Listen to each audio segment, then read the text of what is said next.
there's a few pieces to it. I think one is obviously the leadership has to be really bought into this. And part of the reason is when the leadership isn't bought into it, there's a bunch of things that go wrong. So one is the AI actually needs to be able to see things in order to operate on top of it. And so there's this whole question of what is legible to AI, what databases, what emails, what code base can it see. The more it can see, the more it can do for you. And so that's clearly leadership has to be bought into that.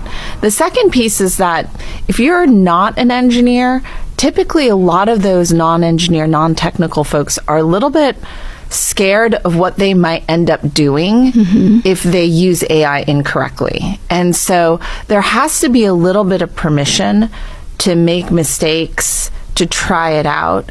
And so the more publicly leadership, and particularly non-technical leadership, uses AI, or the technical folks teach others to use AI within the organization, then you start to see a lot more adoption. And so I think Toby talks about this from Shopify. They have this product called River, where the default is that you have to leverage these agents in public.